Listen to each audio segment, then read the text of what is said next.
सभी दोस्तों को नमस्कार। स्वागत करता हूं आपका अपने इस चैनल गॉड ऑनलाइन क्लासेस में। दोस्तों, जैसा कि हम उत्तराखंड अधीनस्थ सेवा चयन आयोग के अंतर्गत विभिन्न प्रकार की परीक्षाओं की तैयारी, जिसमें कि मुख्य रूप से पुलिस कांस्टेबल, एसआई भर्ती परीक्षा और उत्तराखंड समूहों की जो परीक्षाएं होने वाली हैं, जैसे पटवारी, लेखपाल और अन्य भी जो परीक्षाएं हैं, उनकी तैयारी कर रहे हैं। और मैं आप लोगों के सामने उत्तराखंड से रिलेटेड जो इम्पोर्टेंट क्वेश्चन होते हैं, उनसे रिलेटेड वीडियो हमेशा लेकर के आता रहता हूं। तो अभी इस क्रम में जो आजकल जो पुलिस कांस्टेबल और एसआई जो भर्ती परीक्षा जो चल रही है और इसके बाद इसकी परीक्षा होने वाली है, तो ये जो वीडियो होंगी उन परीक्षाओं के लिए बहुत ही ज़्यादा महत्वपूर्ण होंगी। तो इस वीडियो को शुरू करने से पहले दोस्तों, आप लोगों से एक अनुरोध रहेगा कि आप ज़रूर अपने क्वेश्चन की अंकना ज़रूर कर लें कि कौन सा क्वेश्चन आपको आ रहा था और कौन से क्वेश्चन को आपको नहीं आ रहा था। इससे आप लोग अपना आकलन कर पाएंगे और अपनी तैयारी दूसरे तरीके से कर पाएंगे दोस्तों। और अगर आपने दोस्तों अगर अभी तक चैनल सब्सक्राइब नहीं किया है तो चैनल को ज़रूर सब्सक्राइब कर लीजिएगा, ताकि मैं आपको इसी प्रकार की अच्छी अच्छी वीडियोस लाता रहूं और अपने दोस्तों के साथ भी ज़रूर शेयर कीजिएगा। तो बढ़ते हैं दोस्तों आज के पहले क्वेश्चन की ओर। पहला क्वेश्चन आ रहा है दोस्तों कि उत्तराखंड अपनी सीमा नेपाल के किस प्रांत के साथ साझा करता है। यानी कि उत्तराखंड की जो सीमा है वो नेपाल के साथ किस प्रांत के साथ मिलती है। तो यहाँ पर ऑप्शन काफ़ी सारे हैं: करनाली प्रदेश, सुदूर पश्चिम प्रदेश, गंडकी प्रदेश और बागमती प्रदेश। तो इसका जो आंसर है दोस्तों कि उत्तराखंड अपनी सीमा नेपाल के साथ किस प्रांत के साथ साझा करता है, तो वो है सुदूर पश्चिम। यानी कि नेपाल का जो सुदूर पश्चिम प्रदेश है उसके साथ उत्तराखंड की सीमा लगी हुई है दोस्तों। नेक्स्ट क्वेश्चन पे चलते हैं दोस्तों।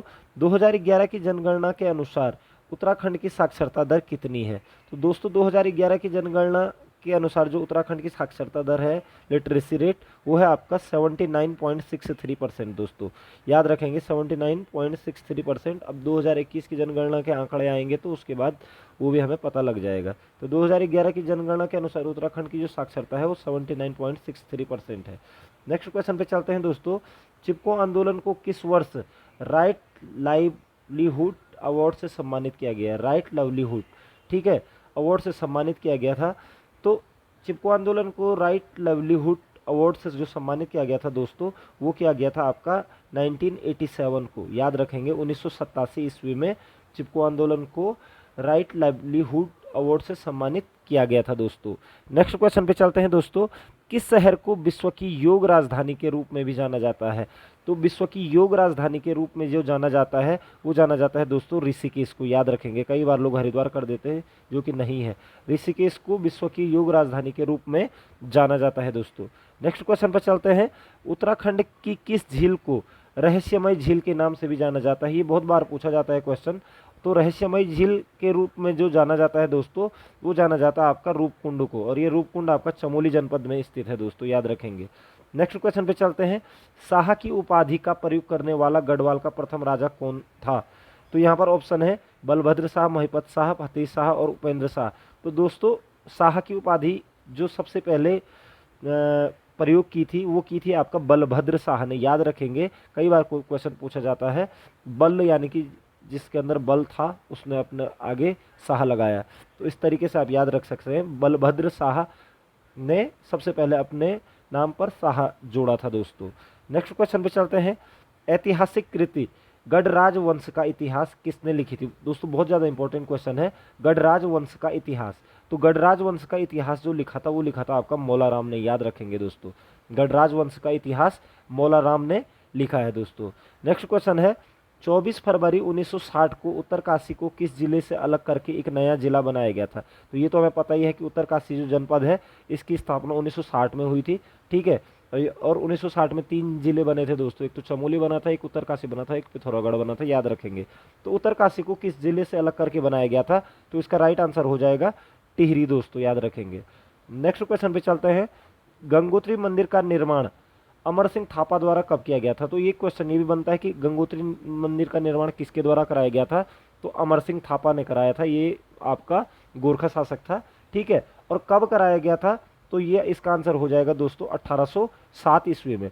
1807 ईस्वी में गंगोत्री मंदिर का निर्माण अमर सिंह थापा द्वारा कराया गया था दोस्तों। याद रखेंगे। नेक्स्ट क्वेश्चन है। किस मंदिर का शीतकालीन आवास मुखवा गांव है? दोस्तों आपने बद्रीनाथ का देखा होगा कि जो शीतकालीन अवकाश है वो जोशीमठ में है, इसी प्रकार से केदारनाथ का है इसी प्रकार से आपका गंगोत्री और यमुनोत्री का भी है। तो यहाँ पर क्वेश्चन पूछा गया है कि किस मंदिर का शीतकालीन आवास मुखवा गांव है। तो मुखवा गांव दोस्तों जो शीतकालीन आवास है, यानी कि शीतकाल में भगवान जी आ जाते हैं मुखवा गांव में। मुखवा गांव आपका उत्तरकाशी में पड़ता है, याद रखिएगा।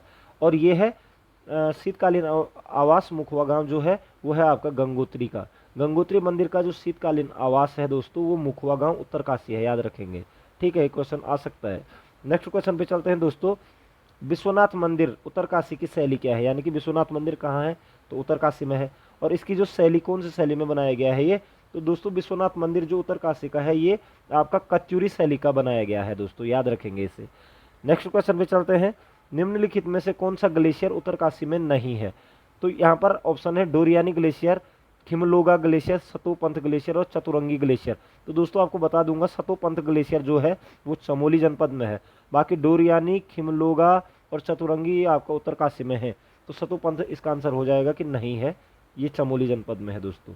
नेक्स्ट क्वेश्चन, ब्यासी जल विद्युत परियोजना किस नदी पर स्थित है। सबसे पहले ब्यासी जल विद्युत परियोजना आपको बता दूं ये उत्तरकाशी में है। और ब्यासी जल विद्युत परियोजना किस नदी पर स्थित है, तो ये है दोस्तों आपका यमुना नदी पर, याद रखेंगे। ब्यासी जल विद्युत परियोजना आपका यमुना नदी पर स्थित है दोस्तों। उसके बाद नेक्स्ट क्वेश्चन है, छायागाड़ किस बुग्याल का अन्य नाम है। दोस्तों सबसे पहली बात तो ये रही कि छायागाड़ जो बुग्याल है ये आपका उत्तरकाशी में है, याद रखेंगे, उत्तर काशी में। ठीक है दोस्तों, उत्तरकाशी में है। ठीक है, और जो छायागाड़ बुग्याल इसका अन्य जो नाम है वो है सोनगाड़। सोनगाड़ बुग्याल या छायागाड़ बुग्याल के नाम से इसे जाना जाता है दोस्तों। इंपॉर्टेंट क्वेश्चन है, याद कर लीजिए, आने वाला प्रश्न में से एक हो जाएगा। ठीक है, छायागाड़ बुग्याल किस जिले में है, तो आप उत्तरकाशी याद रख लीजिएगा। ठीक है, और इसे सोनगाड़ के नाम से भी जाना जाता है। नेक्स्ट क्वेश्चन है, जाड़गंगा एवं भागीरथी नदियों के संगम पर कौन सा स्थल स्थित है। ठीक है, तो जाड़गंगा भागीरथी की क्या है, सहायक नदी है। तो जाड़गंगा और भागीरथी नदी के जो संगम पर जो स्थल है वो है आपका भैरो झाप, उत्तरकाशी में भैरो झाप करके एक स्थल है। ठीक है, भैरो झाप आपका जाड़गंगा और भागीरथी नदियों के संगम पर स्थित है दोस्तों। नेक्स्ट क्वेश्चन है, फ्रेडरिक विल्सन या पहाड़ी विल्सन का बागान कहाँ स्थित है। तो ये क्वेश्चन बहुत बार पूछा भी गया है, आप लोगों को पता भी होना चाहिए। तो फ्रेडरिक विल्सन या पहाड़ी विल्सन का बागान यानी कि गार्डन है आपका हरसिल को कहा जाता है दोस्तों, याद रखें। हरसिल की खोज भी फ्रेडरिक विल्सन ने की थी। ठीक है, सेब की खेती उन्होंने यहाँ पर की थी दोस्तों।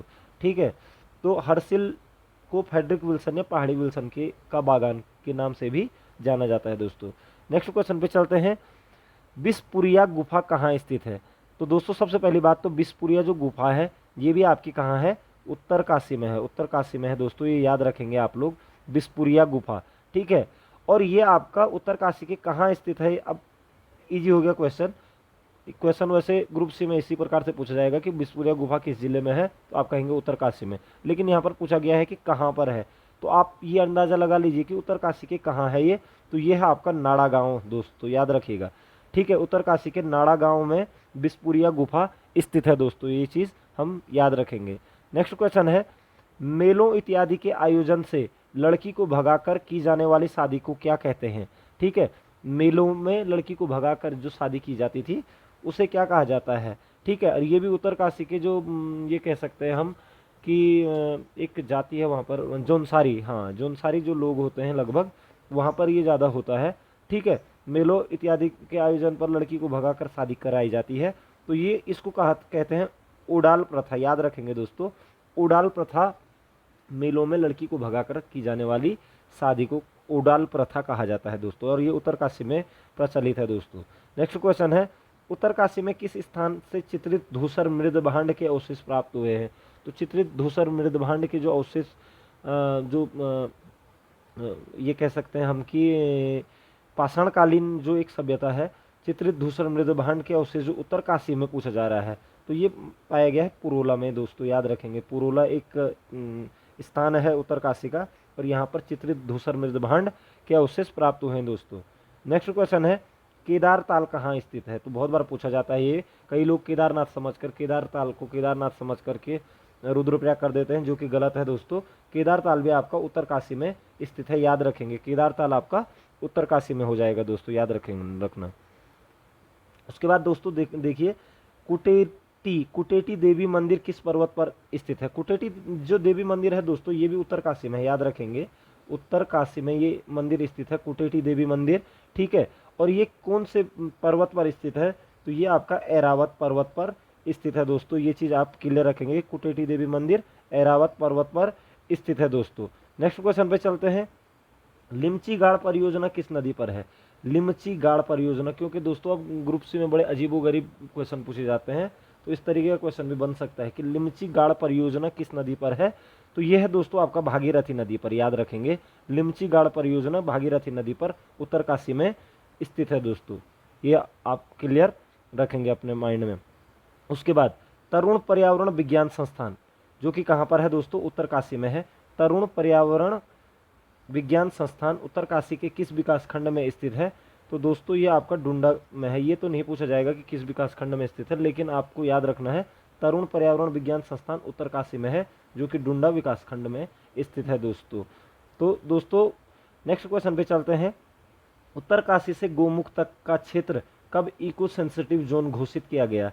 तो उत्तरकाशी से गोमुख तक का जो क्षेत्र है उसे इको सेंसिटिव जोन घोषित किया गया था 8 दिसंबर 2012 को दोस्तों, याद रखेंगे।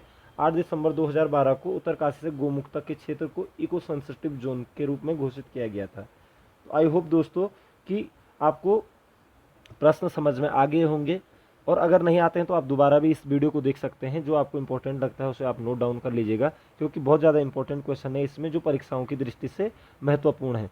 तो आप इन क्वेश्चंस को ज़रूर अपने माइंड में बिठाने की कोशिश करेंगे, और परीक्षा में सफलता प्राप्त करने के लिए ये क्वेश्चन भी आपके लिए मील के पत्थर साबित हो। आपका समय शुभ हो, आपके उज्जवल भविष्य की कामना करता हूँ। जय हिंद, जय भारत, जय उत्तराखंड।